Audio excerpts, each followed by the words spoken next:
منها خلقناكم وفيها نعيدكم ومنها نخرجكم تارة أخرى ولقد أريناه آياتنا كلها فكذب وأبى قال أجئتنا لتخرجنا من أرضنا بسحرك يا موسى فلنأتينك بسحر مثله فاجعل بيننا وبينك موعدا لا نخلفه نحن ولا أنت مكانا سوى قال موعدكم يوم الزينة وأن يحشر الناس ضحى فتولى فرعون فجمع كيده ثم أتى قال لهم موسى ويلكم لا تفتروا على الله كذبا فيسحتكم بعذاب وقد خاب من افترى فتنازعوا أمرهم بينهم وأسروا النجوى قالوا إن هذان لساحران يريدان أن يخرجاكم من أرضكم بسحرهما ويذهبا بطريقتكم المثلى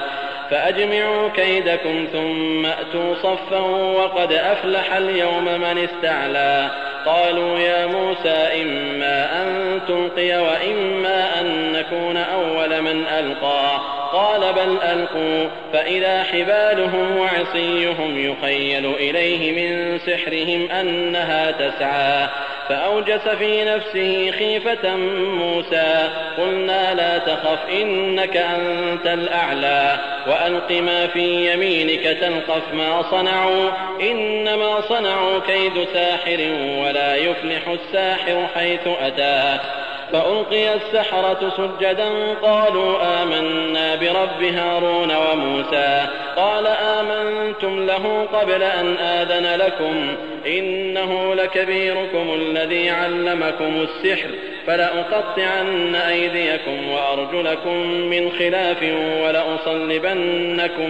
ولأصلبنكم في جذوع النخل ولتعلمن أينا أشد عذابا وأبقى قالوا لن نؤثرك على ما جاءنا من البينات والذي فطرنا فاقض ما أنت قاض إنما تقضي هذه الحياة الدنيا إنا آمنا بربنا ليغفر لنا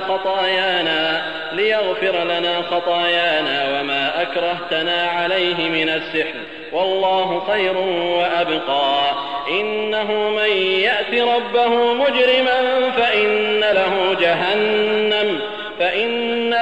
جهنم لا يموت فيها ولا يحيا ومن يأته مؤمنا قد عمل الصالحات فأولئك لهم الدرجات العلا جنات عدن تجري من تحتها الأنهار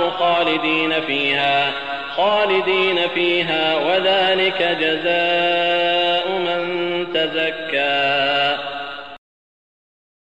याच जमिनीपासून आम्ही तुम्हाला निर्माण केलं आणि हिच्यातच परत टाकून देऊ आणि हिच्यातूनच दुसऱ्यांदा तुम्हाला उठवून उभं करू. आम्ही फिरौनला आपल्या वेगवेगळ्या निशाण्या दाखवल्या तरीही त्यानं खोटं ठरवलं आणि मानलं नाही. फिरौन बडबड करू लागला की हे मूसा, काय तुम्ही आमच्याजवळ अशासाठी आलात की जादूच्या जोरावर आम्हाला आमच्याच देशातून बाहेर काढावं? तर आम्हीही तुमच्या मुकाबल्यासाठी अशीच जादू आणू शकतो. आमच्या आणि तुमच्या दरम्यान निश्चित दिवस ठरवून तसं याच वेळी वचन द्या. आम्ही हे वचन तोडणार नाही आणि तुम्ही देखील याच्या विरुद्ध जाऊ नका. आणि एका मोकळ्या मैदानात मुकाबल्यासाठी आम्ही आणि तुम्ही एकमेकांसमोर यावं. मूसा यांनी फिरौनचं आव्हान कबूल केलं की मला मान्य आहे. आतापासूनच हे नक्की ठरलं की उत्सवाच्या दिवशी जेव्हा मेळा भरतो तेव्हा खुल्या मैदानात दिवस चढल्यावर सर्व लोकांना एकत्र केलं जावं. फिरौन उलट पावलांनी परत येऊन डावपेच करण्यात मग्न झाला आणि मुकाबल्यासाठी आला. मूसाने सांगितलं, अल्लाहच्या मुकाबल्यात असत्य सादर करू नका, नाहीतर बर्बाद व्हाल आणि अजाबद्वारे अल्लाह तुमचा नायनाट करून टाकेल. आणि लक्षात ठेवा की जो कोणी असत्य आणि खोटं रचेल तो निष्फळ असफल ठरेल. मूसा यांच्या या तंबीमुळे जमावातील लोकांमध्ये आपापसात मतभेद झाले. ते एकमेकांशी वाद करू लागले की आता आपलं काम कसं साध्य होईल, म्हणून ते लपून छपून कानगोष्टी करू लागले. मग जबाबदार लोकांनी घोषित केलं की हे दोघंही जादूगर आहेत. यांचा असा इरादा आहे की जादूच्या जोरावर तुम्हा सर्वांना आपली भूमी आणि आपल्या देशाच्या बाहेर हाकलून द्यावं आणि तुमच्या आदर्श जीवनशैलीस पूर्णपणे बदलून टाकावं.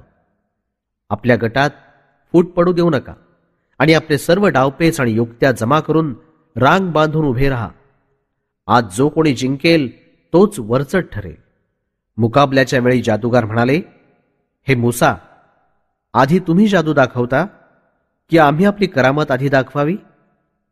मूसा म्हणाले, खरं तर तुम्हीच अगोदर दाखवा. तेव्हा जादूगारांनी आपली जादू टाकली. तेव्हा दोऱ्या आणि लाठ्या जादू आणि नजरबंदीमुळे मूसांच्या नजरेला पळत असल्याचा भास झाला. तेव्हा मूसा यांना आपल्या मनात भीती जाणवली. आम्ही फरमावलं, मूसा तुम्ही भिवू नका, खात्रीनं तुम्हीच वरचढ राहाल. हे मूसा, तुमच्या उजव्या हातात जे आहे ते खाली टाका. ते यांच्या सर्व बनावटी वस्तूंना गिळून टाकेल. वास्तविक त्यांनी जादूचं कसब दाखवलं आहे आणि जादूगार कुठेही येऊन मुळीच सफल होऊ शकत नाहीत. समस्त जादूगार सजद्यात पडले आणि त्याने मोठ्या जोरानं हे ऐलान केलं की आम्ही हारून आणि मूसाच्या पालनकर्त्यावर इमान आणलं. फिरौन संतापाने ओरडला, तुम्ही माझी परवानगी घेण्याच्या आधीच इमान कबूल केलं. तेव्हा आता माहिती झालं की खात्रीनं मूसाच तुमचा महागुरु आहे, ज्यानं तुम्हाला जादू विद्या शिकवली. आता मी तुमचा एकीकडचा हात आणि दुसरीकडचा पाय कापून टाकीन, मग फाशी देऊन खजुरीच्या फांद्यांवर लटकवीन. तेव्हा तुम्हाला माहिती पडेल की आमच्यापैकी कोणाची सजा फार सक्त आहे आणि कुणी दिलेली यातना जास्त काळ टिकून राहणार आहे. जादूगार लोकांनी उत्तर दिलं, बस पुरे करा. आम्हाला पुराव्याद्वारे स्पष्टपणे ध्यानात आलं आहे आणि ज्यानं आम्हाला निर्माण केलं आहे त्याच्या मुकाबल्यात तुझ्या धमकीचा आमच्यावर काहीच परिणाम होणार नाही. आता तुला जे काही करायचं ते करून टाक आणि या जगाच्या जीवनात आम्हाला त्रास यातना देण्याशिवाय तू आणखी करू तरी काय शकतोस? आम्ही आपल्या पालनकर्त्यावर इमान राखलं आहे. आशा आहे की तो आमची कसूर माफ करील आणि तूच जादू करता आम्हाला प्रवृत्त केलं होतंस. या चुकीबद्दलही आम्ही आपल्या पालनकर्त्याजवळ माफी मागतो. अल्लाहच्याच ठिकाणी भलाई आहे आणि तोच बाकी राहणार आहे. हे सत्य चांगलं ऐकून घ्या की जो कोणी अल्लाहच्या विद्रोही आणि अपराधी बनून राहील आणि त्याच अवस्थेत मरून अल्लाहच्या पुढे हजर होईल तर त्याच्याकरता जहन्नम आहे. त्यात न मरू शकेल न जगू शकेल. आणि जो कोणी अल्लाहजवळ मोमीन म्हणजे इमानधारक बनून हजर होईल आणि आपल्यासोबत सत्कर्म घेऊन येईल तर अशा लोकांकरता मोठे उच्च दर्जे आहेत. अशा लोकांना सदाबहार जन्नतीमध्ये दाखल केलं जाईल, ज्यांच्या खालून झरे वाहत असतील, आणि हे लोक नेहमी करता तिथे राहतील. अर्थात हे फळ त्यांच्यासाठी आहे जे पापमुक्त होऊन आपल्या स्वामींसमोर अल्लाहसमोर हजर झाले आहेत.